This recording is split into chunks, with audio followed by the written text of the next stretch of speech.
Hello friends, तो आज के इस लेक्चर में मैं आपके साथ शेयरिंग करने वाला हूं first year BCom, first year BA and first year BSc की जनरल इंग्लिश सब्जेक्ट की latest paper style and English subject में आप कम टाइम में किस तरीके से अच्छे मार्क्स ला सकते हैं। आज की इस वीडियो में मैं आपके साथ शेयरिंग करने वाला हूं। सो पूरा वीडियो आपको एंड तक देखना है, कहीं पे भी स्किप नहीं करना है। अगर आप वीडियो पहली बार आए तो वीडियो को लाइक एंड शेयर करना ना भूलें। अगर आपने अभी तक हमारे चैनल को सब्सक्राइब नहीं किया तो सब्सक्राइब कर लीजिएगा, बिकॉज यहाँ पे मैं latest paper style, most time question और आपके एग्जाम ओरिएंटेड काफी वीडियो अपलोड करते रहता हूं, जो कि आपके एग्जाम के पॉइंट ऑफ व्यू से हमारा ये चैनल आपकी काफी हेल्प करने वाला है। सो अगर आपने अभी तक चैनल को सब्सक्राइब नहीं किया है तो सब्सक्राइब जरूर कर लीजिएगा। सो स्टार्ट करते हैं आज के लेक्चर की। तो फर्स्ट ऑफ ऑल मैं आपको बताना चाहूंगा कि यहाँ पे आपको इंग्लिश मीडियम में या फिर गुजराती मीडियम में या फिर हिंदी मीडियम के अंदर पेपर स्टाइल का जो फॉर्मेट रहने वाला वो सेम टू सेम रहेगा, लेकिन टेक्स्ट बुक आपकी चेंज हो जाएगी। सपोज यहाँ पे मैं आपको बता देता हूं, अगर आपके पास कोई भी टेक्स्ट बुक है और अगर आप गुजराती मीडियम या फिर हिंदी मीडियम में पढ़ते हैं तो आपको ये वाली टेक्स्ट बुक पढ़नी होगी, an anthology of pros and poetry. और अगर आप इंग्लिश मीडियम में पढ़ाई करते हैं तो आपको ये बुक रीड करनी होगी, ग्लिम्स ऑफ इन्फिनिटी। यानी कि यहाँ पे जो मैं आपको आईएमपी बताने वाला हूँ, ये जो आईएमपी है ओनली फॉर किसके काम आने वाली है, only for English medium students के काम आने वाली। बट ध्यान रखिएगा, पेपर का जो फॉर्मेट है, पेपर जो स्टाइल रहने वाली है वो सभी लोगों के लिए सेम रहेगी। ओनली सिर्फ क्या चेंज हो जाएगी, टेक्स्ट बुक चेंज हो जाएगी। गुजराती और हिंदी मीडियम के लिए टेक्स्ट बुक का नाम रहेगा anthology of pros and poetry, और इंग्लिश मीडियम के अंदर अगर आप स्टडी करते हैं तो आपकी टेक्स्ट बुक का नाम रहेगा glimpse of infinity. I hope यहां तक कि आपकी प्रॉब्लम सॉल्व हो चुकी है और आपको पता चल चुका है हमें कौन सी बुक रीड करना है। अगर आप इंग्लिश मीडियम में है तो आपको रीड करना है ग्लिम्स ऑफ इन्फिनिटी, अगर आप गुजराती या फिर हिंदी मीडियम में तो आपको बुक रीड करना है and anthology of pros and poetry. अभी हम देख लेते हैं हमारा पेपर फॉर्मेट किस तरीके से आएगा। जब आप एग्जाम हॉल में जाएंगे तो वहां पे आपको टोटल 4 क्वेश्चन देखने को मिलेंगे, question 1, question 2, question 3 and question number 4। यानी कि टोटल 4 क्वेश्चन आपके एग्जाम में आएंगे 70 मार्क्स के, जिसे आपको कंप्लीट करना होगा 2.5 आवर्स के अंदर। आई होप यहां तक की डिटेल क्लियर हो चुकी है। अभी हम देख लेते हैं कौन सा क्वेश्चन कितने मार्क्स का आएगा। जो आपकी एग्जाम के अंदर क्वेश्चन 1 आने वाला है वो आपके एग्जाम में आएगा 9 + 8 यानी कि 17 मार्क्स का आएगा आपके एग्जाम में question number 1। And question number 2 आपके एग्जाम में आएगा 9 + 8 यानी कि ये भी आएगा 17 मार्क्स का। एंड क्वेश्चन नंबर 3 आपके एग्जाम में आएगा 17 मार्क्स का। आई होप यहां तक आपको समझ में आ रहा होगा। एंड क्वेश्चन नंबर 4 आपके एग्जाम में आएगा 8 मार्क्स + 6 मार्क्स एंड लास्ट में 5 मार्क्स, यानी कि 8 और 6 14, 14 + 5 19 मार्क्स, 8 6 14, 14 + 5 19 मार्क्स। सो इस तरीके से कंप्लीट हो जाएंगे आपके 70 मार्क्स। देख लेते एक बार, 17 + 17 कितने हो गए 34, 34 + 17 कितने हो गए 51 एंड लास्ट में आएगा 19 मार्क्स। सो इस तरीके से कंप्लीट हो जाएंगे आपके 70 मार्क्स। आई होप आपको समझ में आ चुका है कौन सा क्वेश्चन आपके एग्जाम में कितने मार्क्स का आएगा। फिर भी एक बार मैं रिपीट करना चाहूंगा, क्वेश्चन 1 आपके एग्जाम में आएगा 17 मार्क्स का, क्वेश्चन 2 भी आएगा 17 मार्क्स का, क्वेश्चन नंबर 3 भी आएगा 17 मार्क्स का एंड लास्ट में क्वेश्चन नंबर 4 आपके एग्जाम में आएगा 19 मार्क्स का। अभी हम देख लेते हैं कौन से क्वेश्चन में किस तरीके के क्वेश्चन आएंगे, वो भी एक बार मैं आपके साथ में डिस्कस कर लेता हूं। क्वेश्चन नंबर 1 के अंदर आपको 9 मार्क्स के क्वेश्चन आंसर देखने को मिलेंगे। टोटल 5 क्वेश्चन आएंगे ना, उसमें से आपको एनी 3 ही क्वेश्चन अटेन करने हैं और एक क्वेश्चन का मार्क्स होगा 3 मार्क्स का। सो 3 × 3 = 9 मार्क्स। आप समझ गए ना यहाँ पर कि टोटल 5 क्वेश्चन आएंगे, 5 में से आपको कोई भी 3 अटेन करने और एक क्वेश्चन आपके एग्जाम में रहेगा 3 मार्क्स का। इस तरीके से कंप्लीट हो जाएंगे आपके 9 मार्क्स। एंड सेकेंड क्वेश्चन के अंदर आपको देखने को मिलेगी शॉर्ट नोट। टोटल आपके एग्जाम में 3 शॉर्ट नोट आएंगे, 3 में से आपको कोई भी एक ही शॉर्ट नोट अटेन करनी जो कि आपके एग्जाम में रहेगी 8 मार्क्स की। सो 9 + 8 = 17 मार्क्स। हमें यूनिट नंबर 1 के अंदर 17 आउट ऑफ 17 या फिर मैक्सिमम मार्क्स लाने तो किस तरीके से तैयारी करना चाहिए वो भी मैं आपको आगे बता दूंगा। सो पूरा वीडियो आपको एंड तक देखना है। एंड यूनिट नंबर 2 भी आपके एग्जाम में रहेगा 17 मार्क्स का। क्या आने वाला है वहां पर, सबसे पहले वहां पे भी 9 मार्क्स के क्वेश्चन आंसर आएंगे। टोटल 5 क्वेश्चन आपके एग्जाम में दिए गए होंगे। 5 में से आपको कोई भी 3 ही क्वेश्चन अटेंड करने हैं और एक क्वेश्चन रहेगा 3 मार्क्स का। सो 3 3 9। इस तरीके से आपके कंप्लीट हो जाएंगे क्वेश्चन आंसर। एंड बी के अंदर आपको क्या देखने को मिलेगा, यहां पर अगेन आपको शॉर्ट नोट देखने को मिलेगी। कितने मार्क्स की शॉर्ट नोट आएगी, 8 मार्क्स की। टोटल 3 शॉर्ट नोट दी गई होगी। आपको तीनों की 3 शॉर्ट नोट अटेंड नहीं करनी है, 3 में से कोई भी एक शॉर्ट नोट अटेंड करनी है और इजीली आपको 8 मार्क्स मिल जाएंगे। सो 9 + 8 = 17 मार्क्स का हो गया आपका क्वेश्चन नंबर 2। आई होप यहाँ पे question number 1 and question number 2 के अंदर किस तरीके से मार्किंग हुई और क्या क्या आने वाला है वो आपको समझ में आ चुका है। फिर भी कोई डाउट रह जाए तो आप मुझे इंस्टाग्राम पे फॉलो करके विदाउट एनी हेजिटेशन आप मेरे साथ में क्वेश्चन आंसर कर सकते हैं। देख लेते हैं क्वेश्चन नंबर 3। क्वेश्चन नंबर 3 आपके एग्जाम में 17 मार्क्स का आने वाला है, जो कि टोटली ग्रामर पे डिपेंड रहने वाला है। जो आपने 10th और 12th में ग्रामर सीखा था ना, सेम टू सेम यहाँ पे वही ग्रामर आने वाला है। तो बहुत ही आसान रहेगा ग्रामर। 10th और 12th के अंदर तो आपको ग्रामर बहुत हार्ड लगता था ना, अभी ग्रामर हार्ड नहीं है। जो आपने 10th और 12th में स्टडी किया था उसी के रिगार्डिंग यहाँ पर ग्रामर दिया, तो यहाँ पे इजीली आपके 17 मार्क्स आ जाएंगे। अगर 10th और 12th में आपको ग्रामर अच्छी तरीके से आता तो भी, और ग्रामर में क्या क्या रेडी करना चाहिए वो भी मैं आपके साथ शेयरिंग कर दूंगा। सिर्फ पूरा वीडियो आपको एंड तक देखना है तो पूरा कंसेप्ट क्लियर हो जाएगा और इंग्लिश सब्जेक्ट में इजीली आप मैक्सिमम मार्क्स ला सकते हैं। सो मैं चाहूंगा कि इस वीडियो को अपने मोबाइल के सभी ग्रुप्स के बीच में शेयरिंग कर दीजिए, जिससे मैं मैक्सिमम लोगों तक पहुंच सकूं और मैक्सिमम लोगों की हेल्प कर सकूं। सो यहाँ पे कंप्लीट हो गया आपका क्वेश्चन नंबर 3, जो कि आपके एग्जाम में आएगा 17 मार्क्स का।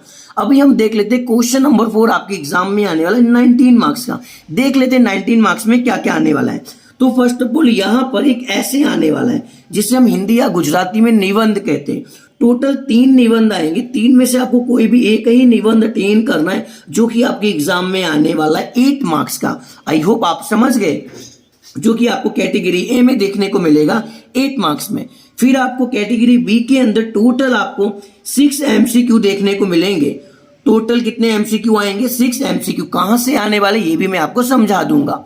सो 8 + 6 कितना हो गया, 14। एंड सी कैटेगरी के अंदर यानी कि सी सेक्शन के अंदर आपको देखने को मिलेगी मैच द फॉलोइंग, जिसे हम हिंदी या गुजराती में कहते हैं सही जोड़े, जो कि आपके एग्जाम में आने वाली है 5 मार्क्स की। सो 8 + 6 14 + 5 यानी कि क्वेश्चन नंबर 4 हो जाएगा 19 मार्क्स का। सो इस तरीके से कंप्लीट हो जाएगा आपका 70 मार्क्स का पेपर, जिसे आपको कंप्लीट करना होगा 2.5 आवर्स के अंदर। सो आई होप यहां तक कि आपने पूरी पेपर स्टाइल समझ ली होगी, कौन सा क्वेश्चन कितने मार्क्स का आएगा, कितने क्वेश्चन आंसर आने वाले, कितने शॉर्ट नोट आने वाले, ग्रामर का क्या लेवल रहने वाला है, सब कुछ आपको पता चल चुका होगा। अभी हम डिस्कस कर लेते हैं कि अगर इस 70 आउट ऑफ में से हमें 70 मार्क्स लाने या फिर मैक्सिमम स्कोर करना है तो हमें किस तरीके से तैयारी करना चाहिए। तो फर्स्ट ऑफ ऑल मैं आपको बताने वाला हूं क्वेश्चन नंबर 1, जो कि आपके एग्जाम में 17 मार्क्स का है। कहां से आने वाला है, यूनिट नंबर 1 से आने वाला है। क्वेश्चन नंबर 2 आपके एग्जाम में 17 मार्क्स का है, 9 + 8 17 मार्क्स का। कहां से आने वाला, यूनिट नंबर 2 से आने वाला है। अब जो unit number 1 and unit number 2 जो है ना, बहुत ही आसान है। टोटली स्टोरी दी गई है, आपको सिर्फ स्टोरी रीड करना है, जैसा कि मैं आपको यहां बता देता हूं। आपका यूनिट नंबर 1 कितने मार्क्स का था, 17 मार्क्स का। यूनिट नंबर 2 भी कितने मार्क्स का था, 17 मार्क्स का। किस तरीके से हमें तैयारी करना चाहिए, यूनिट नंबर 1 के अंदर यहाँ पे हमारी जो टेक्स्ट बुक का नाम है ग्लिम्स ऑफ इन्फिनिटी की, यहाँ पे प्रोज दी गई, दैट मीन्स यहाँ पे स्टोरी दी गई है। सभी स्टोरी को ध्यान से पढ़ना है, समझना है, जानना है, पूरी स्टोरी माइंड में सेट कर लेना है, तो आपकी इजीली 17 मार्क्स आ जाएंगे।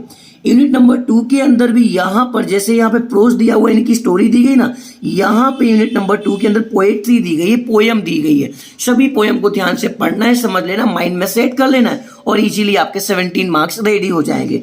अब शॉर्टकट में अगर आपको स्टोरी रेडी करना है तो कैसे रेडी करेंगे वो भी आपको समझा देता हूँ। सपोज यहाँ पर यूनिट नंबर 1 आ चुका है। यूनिट नंबर 1 के अंदर टोटल 3 स्टोरी दी गई है। After 20 years, the magic beard and valiant Bikki. क्या करना है आपको, यहां पर सबसे पहले यहाँ पे ऑथर के बारे में कुछ डिटेल दी गई है, इसे आप रीड कर लीजिएगा। और यहाँ पे गुजराती में भी डिटेल दी गई है, आप इसे भी रीड कर सकते हैं। अगर आप गुजराती से इंग्लिश मीडियम में आए ना, तो पहले आप गुजराती का जो भी यहाँ पे गुजराती में लिखा हुआ है लेखक के विषय में, इसे आप रीड कर लीजिएगा तो इंग्लिश आपके लिए आसान हो जाएगा। बट आप totally through out English medium में, तो आपके लिए इंग्लिश में भी यहाँ पे दिया है, आप इसे रीड करेंगे तो इस स्टोरी में ऑथर ने क्या कहा है, ऑथर के बारे में पूरी डिटेल दी गई, आप समझ लीजिएगा। और फिर यहाँ पर अबाउट द स्टोरी, स्टोरी के अंदर टोटल क्या दिया गया वो यहाँ पे शॉर्टकट में समझाया गया है। गुजराती में भी देखो यहाँ पे समझाया गया है, सिर्फ आप इसे रीड कर लेंगे तो आपको ऑटोमेटिक पूरी स्टोरी समझ में आ जाएगी। या फिर यहाँ पे देखो पूरी स्टोरी दी गई, पहले यहाँ पर इंग्लिश में दिया गया है टोटली और फिर यहाँ पे गुजराती में दिया गया है। तो आप क्या कीजिए, पहले गुजराती रीड कर लीजिए और गुजराती रीड करने के बाद एक्चुअली में आपका कंसेप्ट क्लियर हो जाएगा कि हमारी इस स्टोरी के अंदर क्या मीनिंग है, ये स्टोरी हमें क्या सिखाना चाहती है, इस स्टोरी के अंदर क्या दिया हुआ है। अगर आपने इस गुजराती की जो स्टोरी दी गई है जिसका नाम है आफ्टर 20 ईयर्स, अगर आपने एक बार इसे गुजराती में रीड कर लिया या फिर इंग्लिश में रीड कर लिया तो आफ्टर 20 ईयर्स के अंदर कौन सी स्टोरी है वो पूरा कंसेप्ट क्लियर हो गया। अगर पूरा कंसेप्ट क्लियर हो जाएगा दैट मीन्स आफ्टर 20 ईयर्स के अंदर क्या क्या दिया गया वो आपको पूरा समझ में आ गया ना, तो इससे फायदा क्या होने वाला है आपको। पहली चीज तो जो मैंने यहाँ पे आपको बताया हुआ है, आपके 9 मार्क्स के क्वेश्चन आंसर रेडी हो चुके, सिर्फ आपको स्टोरी पता चलना चाहिए स्टोरी में क्या है। 8 मार्क्स की आपकी शॉर्ट नोट भी रेडी हो चुकी, 9 + 8 कितना हो गया 17 मार्क्स।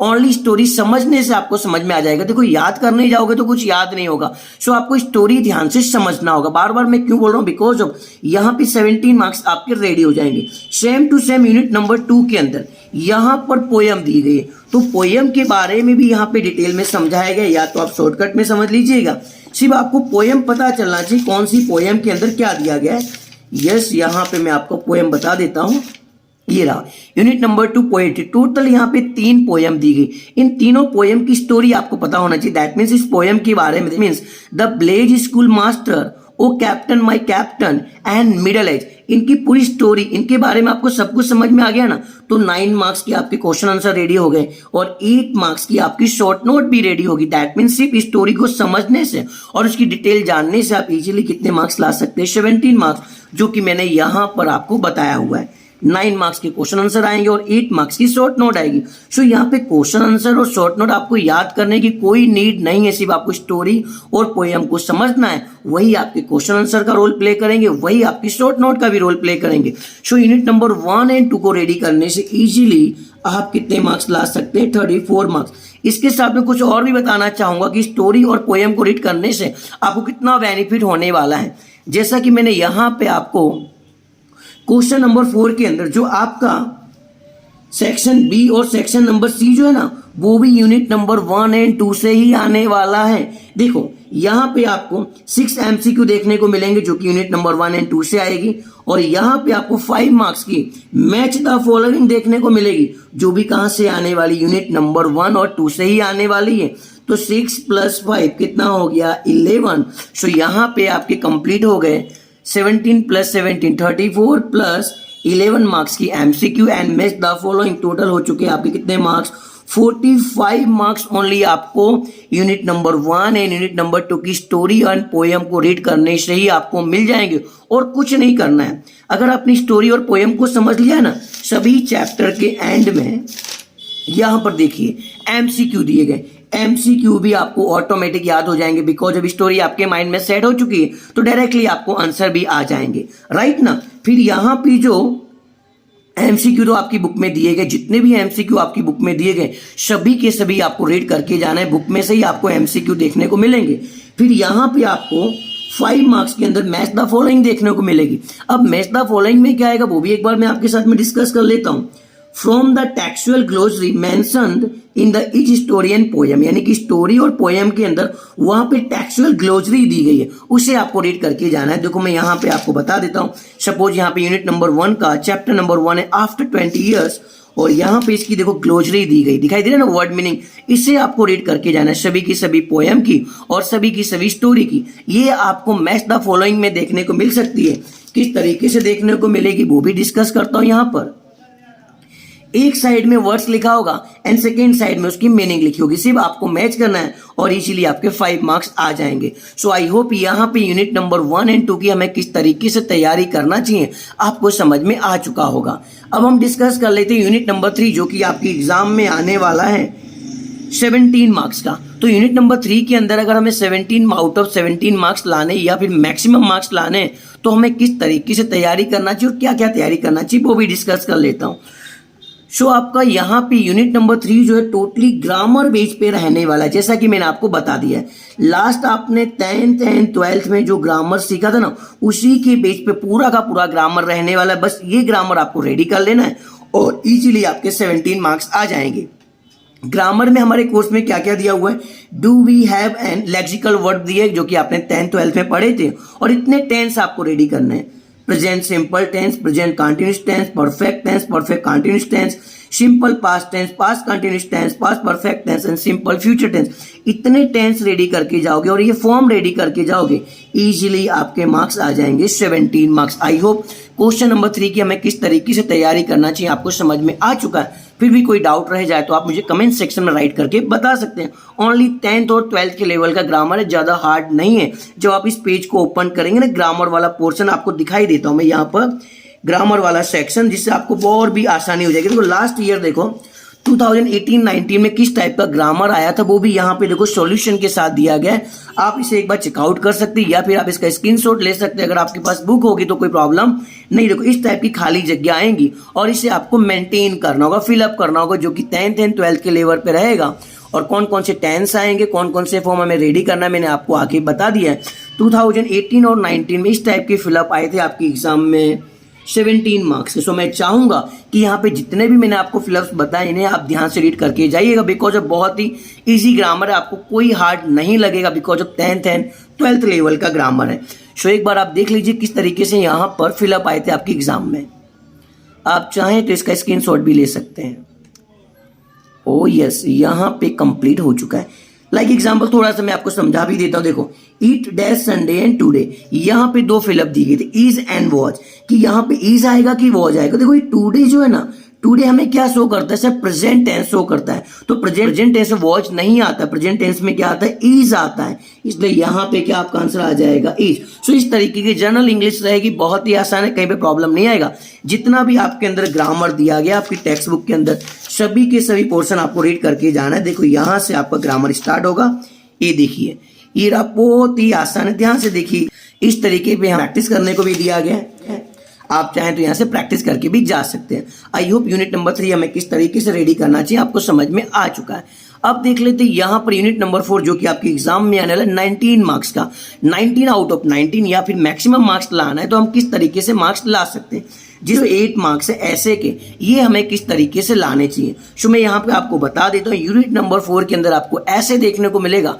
आपके कोर्स के अंदर टोटल 3 टाइप के ऐसे हैं। नंबर 1 पर्सनल ऐसे, नंबर 2 डिस्क्रिप्टिव ऐसे एंड लास्ट में दिया है आर्गुमेंटिव ऐसे। इन तीनों में से कोई भी एक ही ऐसे आने वाला है आपकी एग्जाम के अंदर 8 मार्क्स का। कोई भी आपको एक ऐसे रेडी करना है। अगर आप पर्सनल ऐसे रेडी करते तो इन दोनों को रीड करने की कोई रिक्वायरमेंट नहीं, बिकॉज ऑफ 3 ऐसे आएंगे, 3 में से कोई भी आपको एक ही अटेंड करना, तो ज्यादा टाइम वेस्ट मत कीजिए। इन तीनों में से जो आपको सबसे आसान लगता है उसे आप रेडी कर लीजिए। मैं यहाँ पे आपको बता भी दूंगा कौन कौन से आसान रहेंगे, किस तरीके से आप रेडी कर सकते हैं। अब पर्सनल ऐसे के अंदर टोटल आपको 4 टाइप के ऐसे दिए गए। Number 1 my role model, number 2 significant event that change my life, number 3 effects of social media on my life and number last my favourite national hero. इनमें से कोई भी एक। डिस्क्रिप्टिव ऐसे के अंदर टोटल आपको 4 ऐसे दिए गए हैं। Constitutional, number 2 superstition, number the role of media and democracy, and number 4 Covid world wide crisis and number last यानी कि आर्गुमेंट ऐसे के अंदर भी टोटल आपको 4 ऐसे दिए गए। Internet, joint family versus nuclear family, free education for everyone and man versus machine. इन तीनों में से आपको कोई भी एक ऐसे रेडी करना है। कैसे रेडी करना चाहिए वो भी मैं आपके साथ में एक बार शेयरिंग कर लूंगा, जिससे आपकी और भी हेल्प हो जाएगी और इंग्लिश सब्जेक्ट में इजीली आप अच्छे मार्क्स ला सकते हैं। अब देखो पर्सनल ऐसे के अंदर पहला क्या दिया गया, माई रोल मॉडल। अब माई रोल मॉडल का मतलब क्या होता है, मेरा आदर्श व्यक्ति। आप जिसे भी अपना रोल मॉडल मानते हैं उस रिगार्डिंग आपको यहाँ पे ऐसे लिखना है। बहुत ही आसान, रीड करेंगे तो आपको समझ में आ जाएगा। एंड सेकेंड ऐसे देखो यहाँ पे दिया हुआ है a significant event that change my life. इसका मतलब क्या होता है वो भी समझा देता हूँ। मारू जीवन बदलनार महत्वनी घटना, यानी आपके जीवन में ऐसी कोई घटना घटी होगी जहां से आपकी लाइफ टोटली चेंज होगी, उस रिगार्डिंग आपको ऐसे लिखना है। फिर यहां पे दिया है effect on social media on my life, यानी कि सोशल मीडिया ने हमारा जीवन पर असर। जैसा कि आप लोगों को पता है प्रेजेंट टाइम में सोशल मीडिया का क्रेज बहुत हो चुका है, तो सोशल मीडिया का आपकी लाइफ पे क्या इफेक्ट पड़ता है उस रिगार्डिंग आपको ऐसे लिखना है। फिर यहाँ पे दिया है माई फेवरेट नेशनल हीरो, मारो प्रिय राष्ट्रीय नेता, जो भी आपके फेवरेट नेशनल हीरो है उनके बारे में आपको लिखना है। तो ये तो हो चुका है पर्सनल ऐसे। सेकंड में आपको देखने को मिलेगा डिस्क्रिप्टिव ऐसे, वहां पे क्या दिया, नंबर 1 कॉन्स्टिट्यूशनल पैट्रियटिज्म, यानी कि जो आपका बंधारण है, यानी कि जो हमारा संविधान है, देशभक्ति के बारे में आपको यहाँ पे लिखना है। सेकेंड यहाँ पे आपको रेडी करना है सुपरस्टिशन। अब सुपरस्टिशन का मतलब होता है हिंदी के अंदर अंधविश्वास। नहीं, बहुत से लोगों को ये बिल्ली ने रास्ता काट दिया तो ये प्रॉब्लम हो जाएगी, ऐसे बहुत सारे बिलीफ सिस्टम है इंडिया के अंदर, उस रिगार्डिंग यहाँ पे आपको ऐसे लिखना होगा। देखो यहाँ पे लिखा हुआ इंडिया एंड सुपरस्टिशन, और सपोज यहाँ पे मैं गुजराती में भी आपको कुछ रीड करके बताऊंगा तो ज्यादा आप समझ जाएंगे। लाइक एग्जाम्पल देखो यहाँ पे लिखा हुआ है, भारत में काली बिलाड़ी आड़ी उतरे तेने अपसुकुन मानवा आवेश, यानी बहुत ऐसी चीजें जिसे हम लोग गलत मानते हैं कि बिल्ली ने रास्ता काट दिया वो आपके साथ गलत हो जाएगा। भाई कुछ गलत नहीं होने वाला है। अगर आपने माइंड में आपने गलत सोच के रखा है ना तो आपके साथ गलत ही होगा, अगर आपने अच्छा सोच के रखा है तो आपके साथ अच्छा होगा। सपोज लाइक एग्जाम्पल, अगर बिल्ली ने रास्ता काट दिया है तो उस जगह पर आप सोच सकते हैं कि आज जो कुछ होने वाला है अच्छा होने वाला है, तो आपके साथ में अच्छा होगा। बट पास्ट टाइम में, एंशिएंट टाइम में किसी ने, कोई बिल्ली ने रास्ता काटा होगा, किसी के साथ बुरा हो गया होगा, तो उनके माइंड में सेट हो चुका है कि जब भी बिल्ली रास्ता काटती तो हमेशा बुरा ही होता है। उसी को हम इंग्लिश में कहते हैं सुपरस्टिशन। उस रिगार्डिंग यहाँ पे आपको एक ऐसे लिखना है, आप अच्छा सोचेंगे आपके साथ अच्छा होगा। फिर यहाँ पे है role of media in a democracy, जिसे हम गुजराती में कहेंगे। ध्यान रखिएगा जब भी आप कोई ऐसे रीड करते हैं या राइट करते हैं ना, पहले एक बार आप गुजराती जरूर रीड कर लीजिएगा, जिससे आपको समझ में आ जाएगा कि इंग्लिश में हमें किस तरीके से लिखना चाहिए। लोकशाही में माध्यम में मीडिया की भूमिका, दैट मीन डेमोक्रेसी कंट्री के अंदर अभी हमारे मीडिया का क्या रोल है उस रिगार्डिंग आपको लिखना है। फिर यहाँ पे दिया कोविड-19 pandemic and world wide crisis, यानी कि जो कोविड-19 आया था वहां पे हमने कौन कौन सी प्रॉब्लम को फेस किया था, कौन कौन सी प्रॉब्लम्स आई थी, उस रिगार्डिंग यहाँ पे आपको ऐसे लिखना है। एंड सी के अंदर यहाँ पे दिया है आर्गुमेंटिव ऐसे, यानी कि यहाँ पे आपको आर्गुमेंट करना है। इंटरनेट अ बून और ए बैन, दैट मीन्स इंटरनेट जो है वो हमारे लिए आशीर्वाद का काम कर रहा है कि हमें इसे प्रतिबंधित कर देना चाहिए, उस रिगार्डिंग आपको यहाँ पे ऐसे लिखना है। फिर यहाँ पे a joint family versus nuclear family, यानी कि बहुत से लोग जॉइंट फैमिली में बिलीव करते हैं कि हम साथ में रहेंगे तो अच्छा रहेगा, और कितने लोग सिंगल फैमिली में बिलीव करते हैं, दोनों में क्या डिफरेंस है और कौन कौन से बेनिफिट है, कौन कौन से लॉस है, उस रिगार्डिंग यहाँ पे आपको ऐसे लिखना है। फिर यहाँ पे दिया फ्री एजुकेशन फॉर एवरीवन, जैसा कि अभी दर एक माटे निःशुल्क शिक्षण, यानी फ्री एजुकेशन के अंदर हमें क्या क्या लिखना चाहिए उस रिगार्डिंग यहाँ पे अपडेट, आप इसे रीड करेंगे तो आपको समझ में आ जाएगा। एंड लास्ट में मैन वर्सेस मैन, यानी कि मैन वर्सेस मैन के अंदर क्या क्या आप लिख सकते हैं कि टेक्नोलॉजी के आने की वजह से, मशीन आने की वजह से मैन और मशीन के अंदर क्या क्या डिफरेंस हो चुका, उस रिगार्डिंग यहाँ पे आपको ऐसे लिखना है। सो आई होप यहाँ पे आपको समझ में आ चुका कि हमें ऐसे की किस तरीके से तैयारी करना चाहिए।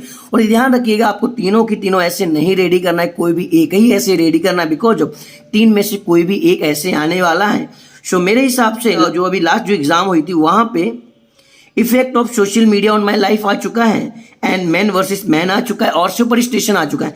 इनमें से आप कोई भी रेडी कर सकते हैं। फिर भी कुछ समझ में नहीं आ रहा है तो आप कमेंट सेक्शन में राइट करके या फिर आप मुझे इंस्टाग्राम पे फॉलो करके विदाउट एनी हेजिटेशन आप मेरे साथ में क्वेश्चन आंसर कर सकते हैं। सो उम्मीद करता हूँ कि पूरी पेपर स्टाइल एंड किस तरीके से हमें तैयारी करना चाहिए आपको समझ में आ चुका होगा। और मैं चाहूंगा कि आपके जितने भी फ्रेंड बीए में है या फिर बीकॉम में या फिर बीएससी में, सभी के बीच में इस वीडियो को शेयरिंग कर दीजिए, because only text book change हुई, बाकी पेपर फॉर्मेट पेपर स्टाइल यही रहने वाला है। सो सभी के काम आ जाएगा। सो मिलते हैं नेक्स्ट लेक्चर में नेक्स्ट वीडियो के साथ, तब तक के लिए सभी को thank you very much and wish you all the best for your exam.